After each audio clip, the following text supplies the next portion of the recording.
Hey YouTube. So for those of you who don't follow me on Twitter, I do posts like this all the time. You can see it here. I'm going from my profile. Profile's name is RicoKnows TikTok. And I did this post where I talked about 2 stars or less. This is my all offensive team, 2 stars or less in the transfer portal.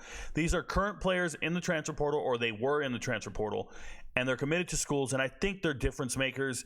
They got 2 stars or less. Now, sometimes the websites will rank a guy 3 stars. That's the standard. So to find anyone 2 stars or less is pretty hard. It's pretty difficult, and I managed to find them. So I wanted to point them out to you guys and just let you guys know who made the list and why, and we'll explain it from there. Nonetheless, quarterback is Gunnar Gundy. It was going to be Williams, the kid who just committed from Campbell to UNLV, but I went ahead and put Gunnar Gundy instead because he just decommitted from Ohio. This is Mike Gundy's son. He was rotating in the quarterback position at Oklahoma State. You see it here, Gunnar Gundy playing for his dad. He obviously can't play at this echelon. He doesn't look like an FBS quarterback. He actually doesn't even look like a group of 5 quarterback. And I do have sources in my inbox telling me Gunnar Gundy is committing to a Division II school in Kansas. I haven't put it out there in a video yet. I'm putting it out there right now, just talking in general. Most people don't watch these, but when I push it out on TikTok, and it'll be an I Was Right video, and I'll show all the receipts. Nonetheless, Gunnar Gundy probably going Division II. Maybe, but he is available in the portal, and maybe the best quarterback left in the portal. When you look at the portal list from 2 stars and down, slim pickings, bruh. It's terrible. What is not slim pickings is the running back position. You see it right here. Javon Jackson going to UTEP. If you weren't paying attention, UTEP has had a huge resurgence this offseason. They look great. They hired a new head coach, the Austin Peay former head coach, Scotty Walden, and they went and got all the Austin Peay players they can. Now, Austin Peay was an FCS program. I had to go and watch a ton of tape on Austin Peay. And when I turned on the tape, I saw stud receivers. I saw legitimate playmakers all over the field. But the very best player on film for Austin Peay was running back Javon Jackson. Now, here's the catch. Javon Jackson wasn't committed to UTEP. He was so good that he was out there in the wind. All the kids were leaving Austin Peay and saying, yeah, we got an opportunity to go play FBS level football. We're going to go to UTEP, follow coach, and we got our shot. And there's one guy who didn't go right away, and it was Javon Jackson. Now, I don't blame him. He was weighing his options. He was looking around and seeing, what can I get? This young man is 5'8", 200 pounds. He's from Alabama. But look at this season he just had. 1,373 yards, 10 touchdowns, 11 total touchdowns. But 1,373 yards rushing is nothing to shake a stick at. That's not terrible. Last time he was on the field, 184 yards in a loss against Chattanooga, but 184 yards, 2 touchdowns, 8 yards a carry. Kid's a stud. Reminds me of Emmitt Smith when I watch him on film. Just saying. Durable, sturdy, kind of short, got good vision. I like the kid. Not a blazer, not incredibly fast. High school tape, little underwhelming. That's how you end up at Austin Peay. But my goodness, can this guy play on Saturdays? And he's going to UTEP, a team that just lost both starting running backs. We're going to actually talk about Torrance Burgess here in a second, and Deion Hankins. And Hankins leaving was the power back. Javon Jackson fills that void immensely. I think UTEP's in good hands and in good shape at the running back position, getting Javon Jackson, a 0-star running back according to 24/7 Sports, but a bona fide stud. Another bona fide stud is little Torrance Burgess here. He was the scat back or change of pace back for UTEP last season. We're looking at a guy 5'6", 175 from Pearland, Texas. Doesn't matter. Complete stud. Now, he's doing a lateral transfer, if you ask me. He's transferring from UTEP to Texas State. Now, you just wanted to jump in the portal. Get the hell out of Dodge. We just lost our coach. I want to be closer to home, whatever it is. So you're going to Texas State. Texas State has an amazing running back right now in Ishmael Mahdi. I think Ishmael Mahdi won't be at Texas State much longer. He's a Power 5 caliber player, and he's probably headed that route. So they're preparing for the departure of their running back at some point. So they go and get this little guy. This little guy's good. Torrance Burgess pops on tape. We watched him. We bet on him. We believed in him during the season. And when I say we, I'm talking about the MVPs. Shout out to all the RicoKnows MVPs out there. But Burgess can go. He can scoot. He's not a bad football player at all. Going to Texas State. They also got another running back, Jalen Jenkins. He's from Washington State. Verified character concerns, was kicked off the team at Washington State, so I hope he got himself together and he makes the most of his opportunities, because he was once pretty good about 2 years ago, I think, against USC. That kid went ham. He went absolutely ham. He was the Pac-10 Player of the Week, if I remember correctly. But we're talking about Torrance Burgess here, stud. Probably going to give Texas State a 1-2 punch. Will still share the load. I don't expect to see him get 200 carries. He's not a workhorse by any means. Just a little dude who will make you miss, can go. When I had to pick running backs, that's when I chose. Okay, now we go to the list, and we're looking at wide receivers. I could only pick 2, and when I picked my 2, Jaden Smith going to UTEP and Bo Sparks. Much like all the FCS caliber players going to UTEP to make this all-star team, Jaden Smith was the very first one. He beat everybody going there. They're all studs. I love the whole receiving core. Shout out to Austin Peay. But one guy they couldn't handle, Austin Peay. You see it down here. They lost in overtime. Or he lost in overtime. Austin Peay beat him in overtime. I apologize. But they beat him. But look at this man. He went 11 for 130 and a touchdown against Austin Peay. So Austin Peay's head coach, Scotty Walden, says, I'm moving to the FBS. Guess who I'm taking with me? The best receiver I saw all season, Jaden Smith. Now, shout out to him. He does follow the channel now. He saw that I was talking about him, making videos about him. I believe in Jaden Smith. All right, I watched this young man play in high school at Grayson with Phil Maffa. They won the state title here in Georgia, 7A. And I never understood why he wasn't getting recruited. He's one of the best players on the team. As a matter of fact, the year before that, Murrieta won the state title. Eric Gilbert was on that team. Kamani Vidal was the running back. Shout out to Troy. Eric Gilbert was a 5-star and obviously a bust at this point. Harrison Bailey was the quarterback. Went to Tennessee, transferred to UNLV, now at Louisville. But the star receiver on that team was a 3-star wide receiver named Ricky White.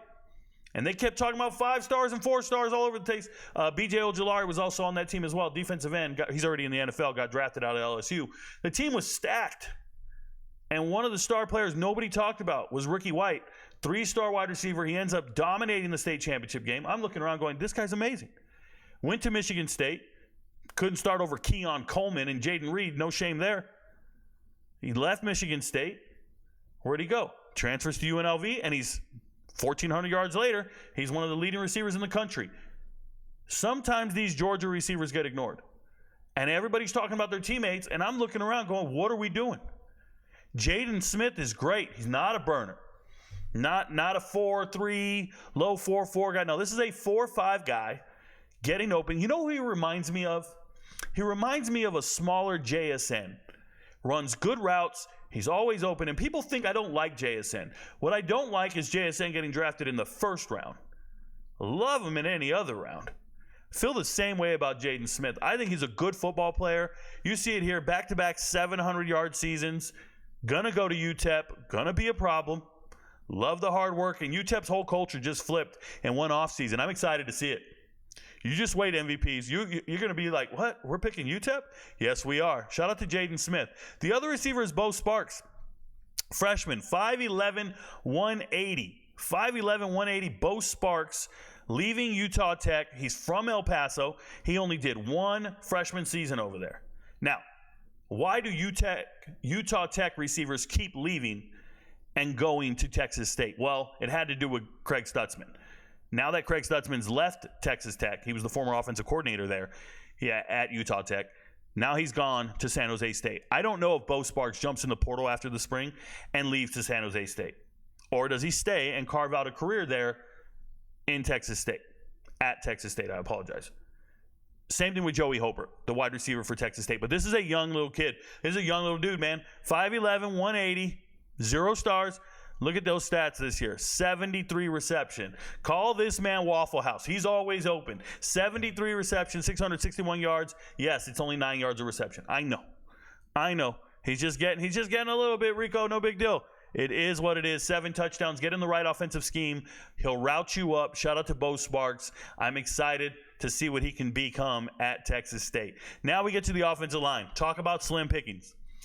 0-star offensive linemen are not what you think they are. There's not too many offensive linemen that slip through the cracks, and they're 0 stars. So I had to pick and choose what I found. So here's what you got. You got offensive tackle Jacob Rizzi. He is going to Florida State. This is a guy who is all conference.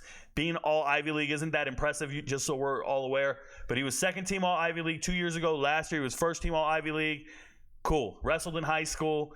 Been starting for a while. He's not going to start at Florida State. He's added depth, but he is very good. He's 6'5", 310. He's very dependable, durable, and he's played some football. So I appreciate that. When you start looking at the zero-star guys, you're just looking for people who have actually seen the field. Shout out to Jacob Rizzi. Another guy is Reese Steele here, transferring to ULM, following his head coach. Bryant Vincent was just the offensive coordinator at New Mexico, and he just got hired at ULM. He's a former Alabama guy, used to coach in high school at, what's the place called? Oh, it escapes me right now. Southern Alabama. It'll come to me.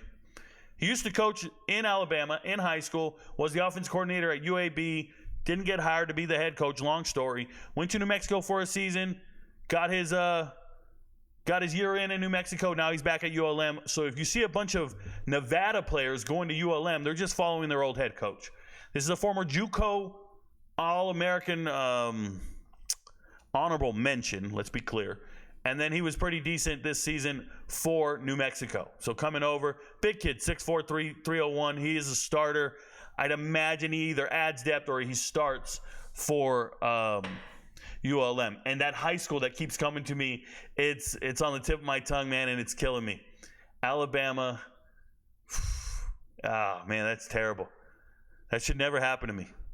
Zarin McGill, starting center. So this is my center on my team here, if you guys see it here. Zarin McGill headed to La Tech. Shout out to Sonny Cumbie for still having a job. Shouldn't happen. This was the starting center for ULM. So it's a lateral move. Go where you're wanted. Shout out to Nate. I think it's Nate Johnson. No, Nate Young, the offensive line coach at La Tech. Good coach. Used to coach at Stephen F. Austin. So shout out to him for finding himself a center. Very few centers had 0 stars. Found ourselves a starter, so I like it. Good stuff. Big Germ, Jeremy Jones. Now, this is a good player. Jeremy Jones is a starter from Tulsa, transferring to Marshall. Now, he's going to Marshall. So is Braxton. Braxton. The hell's wrong with me? Braxton, quarterback. This is crazy. That's 2 in a row. That's 2 in one day. Scroll down. We'll find it. Baron Brack. Come on, bro. Rico. I apologize, guys, for wasting your time. I'm recording this. I'm not cutting it. I don't edit my videos. Braxton Jones. Braxton Barn. Bruh. We ain't got time for all that.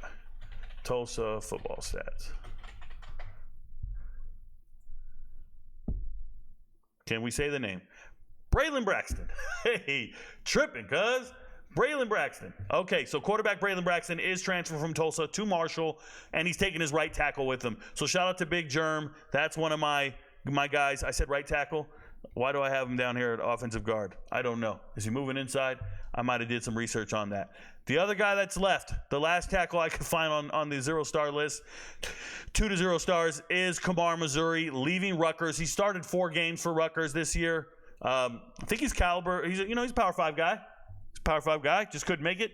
Lost his job. Couldn't keep it. Whatever it is. I'm sure UTSA is ecstatic to have him. I'm sure he's happy for a new beginning. But this is my all-offensive team for 2-star players in the transfer portal. It's pretty slim pickings.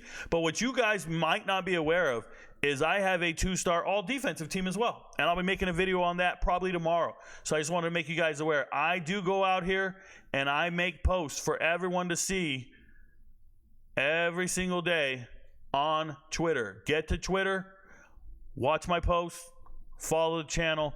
RicoKnows TikTok, all one word on Twitter. RicoKnows TikTok. Hope to see you guys there. I'll start recording here on YouTube more often. Glad to be back. Your friends don't know, but Rico knows. Peace.